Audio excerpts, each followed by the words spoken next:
ಸಭೆ ನಡೀತಾ ಇದೆ. ನಾನು ತುರ್ತು ಬೇರೆ ಕೆಲಸದ ನಿಮಿತ್ತ ನಾನು ಹೊರಗೆ ಹೋಗ್ತಾ ಇದ್ದೀನಿ. ಈಗಾಗಲೇ ನಮ್ಮೆಲ್ಲರ ವಿಚಾರಗಳನ್ನು ನಾವು ಪ್ರಸ್ತಾಪ ಮಾಡುವಂಥ ಪ್ರಯತ್ನಗಳನ್ನು ಮಾಡಿದ್ದೀವಿ.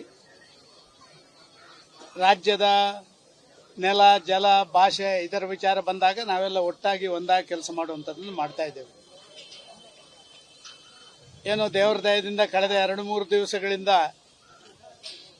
ಕಬಿನಿ ಭಾಗದಲ್ಲಿ, ವಯನಾಡು ಭಾಗದಲ್ಲಿ ಮಳೆಯಾದ ಕಾರಣ ನೀರು ಓವರ್ಫ್ಲೋ ಆಗಿ ಹೋಗ್ತಾ ಇರುವಂಥದ್ದು, ನಾವು ಕೊಡಬೇಕಾದಂಥ ನೀರನ್ನು ವರುಣನೇ ದೇವರ ಕೊಟ್ಟ ಹಂಗೆ ಆದ ಕಾರಣ ಸ್ವಲ್ಪ ಮಟ್ಟಿನ ನಮ್ಮ ಆ ಒಂದು ಏನು ಗಂಭೀರತೆ ಐತೆ ಅದು ಕಡಿಮೆ ಆಗಿದೆ ಅಂತ ನಾನು ಭಾವಿಸ್ತಾ ಇದ್ದೇನೆ. ಅದು ಅಲ್ಲಿ ಪ್ರಸ್ತಾಪಗಳಾಯಿತು. ಆದರೆ ಕಾವೇರಿ ಜಲಾನಯನದಲ್ಲಿ ಇನ್ನೂ ಕೂಡ ಭಾರಿ ದೊಡ್ಡ ರೀತಿಯಲ್ಲಿ ನೀರಿನ ಕೊರತೆ ಇರುವಂಥದ್ದು.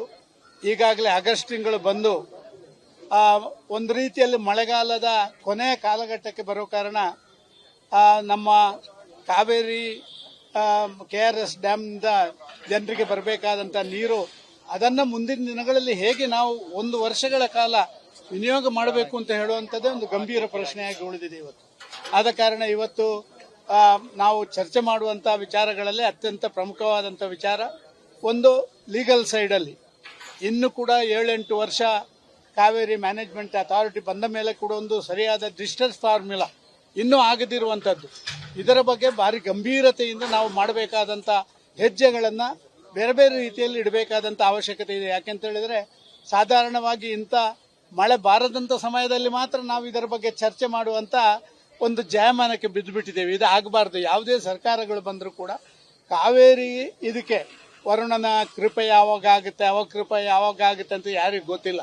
ಆದ ಕಾರಣ ಇದಕ್ಕೊಂದು ಶಾಶ್ವತವಾದಂಥ ಪರಿಹಾರವನ್ನು ಕಂಡುಹಿಡಿಯುವಂಥದ್ರಲ್ಲಿ ನಾವು ಪ್ರಯತ್ನಗಳನ್ನು ಮಾಡದೆ ಕೇವಲ ಯಾವುದೋ ಒಂದು ಸಂದರ್ಭದಲ್ಲಿ ಆ ನೀರಿನ ಕೊರತೆ ಆದಾಗ ತಮಿಳುನಾಡು ಕೋರ್ಟಿಗೆ ಹೋಗಿ ನಮಗೆ ನೀರು ಕೊಡಿ ಅಂತ ಕೇಳಿದಾಗ ಮಾತ್ರ ನಾವು ಹೆಜ್ಜೆ ಇಡುವಂಥದ್ದು, ಇದು ಸಮಂಜಸ ಅಲ್ಲ ಅಂತ ಹೇಳುವಂಥದ್ದು ಎಲ್ಲರ ಮನಸ್ಸಿಗೆ ಬಂದಿದೆ. ಅದರ ಬಗ್ಗೆ ಒಂದು ಆಗಬೇಕು. ಎರಡನೇದಾಗಿ ಲೀಗಲಿ ಇವತ್ತು ತಮಿಳುನಾಡಿನ ಆ ಬೇಡಿಕೆಗಳನ್ನು ಒಂದು ರೀತಿಯಲ್ಲಿ ಕೇಂದ್ರ ಸರ್ಕಾರ ತಿರಸ್ಕಾರ ಮಾಡುವಂಥದ್ದು. ಈಗಾಗಲೇ ಮೇಕೆದಾಟಿನ ಬಗ್ಗೆ ಮತ್ತೊಂದರ ಬಗ್ಗೆ ಪ್ರಶ್ನೆಗಳು ಬಂದಂಥ ಸಂದರ್ಭದಲ್ಲಿ DMK ಸದಸ್ಯರು ರೈಸ್ ಮಾಡಿದಾಗ ಭಾರಿ ಕೇಂದ್ರ ಸರ್ಕಾರ ನೇರವಾಗಿ ರಾಜ್ಯ ಸರ್ಕಾರದ ಆ ಬೇಡಿಕೆಗಳು ಏನುಂಟು ಅದು ಸರಿ ಅಂತ ಹೇಳುವಂಥ ರೀತಿಯಲ್ಲಿ ಒತ್ತು ಕೊಟ್ಟದ್ದು.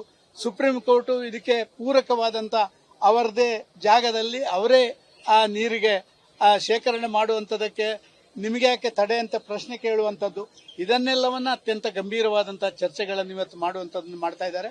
ಗಂಭೀರ ಚರ್ಚೆಗಳನ್ನು ಮಾಡ್ತಾ ಇದ್ದೇವೆ.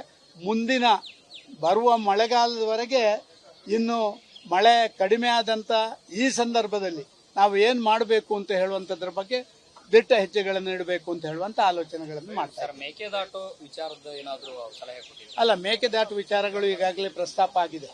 ಮೇಕೆದಾಟು ವಿಚಾರದಲ್ಲಿ ಕೇಂದ್ರ ಸರ್ಕಾರ ಒಂದು ರೀತಿಯಲ್ಲಿ ಪರೋಕ್ಷವಾಗಿ ಎಲ್ಲ ರೀತಿಯಲ್ಲಿ ಕೂಡ ಕರ್ನಾಟಕದ ಪರವಾಗಿ ಇರುವಂಥದ್ದು ಕಂಡಿದ್ದೇವೆ. ಪಾರ್ಲಿಮೆಂಟ್ನಲ್ಲಿ ಕೊಟ್ಟಂಥ ಉತ್ತರ ಇರಬಹುದು, ಅಥವಾ ಮೊನ್ನೆ ಸುಪ್ರೀಂ ಕೋರ್ಟ್ನಲ್ಲಿ ಆ DMK ಸದಸ್ಯರು ಹಾಕಿದಂಥ ಪಿಟಿಷನ್ನ ಮೇಲೆ ಬಂದಂಥ ಚರ್ಚೆಗಳಿರ್ಬೋದು, ಇದೆಲ್ಲವೂ ಕೂಡ ನಮ್ಮ ಪರವಾಗಿದೆ. ಆದ ಕಾರಣ ಈಗಾಗಲೇ ನಮ್ಮ ಇದನ್ನು ಅವರು ಹಿಂದಿರುಗಿಸಿದ್ದಾರೆ. ಅದಕ್ಕೆ ನಾವು ಆ ಡಿಟೇಲ್ಡ್ ಪ್ರಾಜೆಕ್ಟ್ ರಿಪೋರ್ಟ್ ಅನ್ನು ಕೊಡುವಂಥದ್ದಕ್ಕೆ ಎಲ್ಲ ತಯಾರಿಗಳನ್ನು ರಾಜ್ಯ ಸರ್ಕಾರ ಮಾಡ್ತದೆ. ಗಮನಕ್ಕೆ ತಂದ್ರೆ ಅದು ಚರ್ಚೆ ಆಗ್ತಾ ಇದೆ. The discussion is going on. Due to some other reasons, I am unable to participate further till the end of this discussion. Practically, since last 4 or 5 days, there were good rains in the Wayanad area, and thereby there is a overflow. The water we are supposed to give to Tamil Nadu, which was ordered by the Kaveri Management Authority, that has been complied by the state of Karnataka at present. But the greater problem that is in front of us is how to manage for the rest 1 year. The Kaveri river basin, there the rains are not up to the expectations, and predictions are also telling that there will not be a heavy rains in the coming days. So it is the challenge. We have to decide how to manage the real water which is available at present. But since last 3 or 4 days, some good rains are there even in the Kaveri basin also. What is